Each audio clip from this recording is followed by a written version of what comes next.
Ndodhemi sot në zonën e Markatës në qytetin e Durrësit, ku disponojmë një opsion apartamenti 1+1 shpërshitje. Apartamenti ndodhet në katin e 4 të një pallati të ri me ashensor, i cili disponon 63.4 metra të mbrëmshme në certifikat. Orientimi i cilit është drejt jugut, pra kemi pamjen nga Markata e qytetit. Këtu ishim tek balkoni i apartamentit, njëri nga balkonet ku kemi daljen tek dhoma e ndenjes bashkë me këndin e gatimit.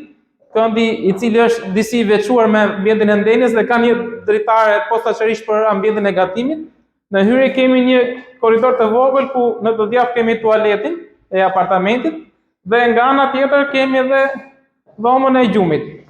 Hapësirat janë goxha të boshme dhe të mirë organizuar. Dhomë e cila gjithashtu kemi edhe daljen tek balkoni i dytë i apartamentit. Një hapësirë e balkonit gjithashtu është frymëzuar edhe si tip depo, pra për magazinim. Apartamenti, siç thash, disponon 63.4 metra të mbrëmshme në certifikat dhe është në shitje për një vlerë prej 88.000 euro i diskutueshëm. Për gjithë ju që po kërkoni një pronë të tillë pranë qendrës së qytetit, mos hezitoni të më kontaktoni. Ju mirëpres.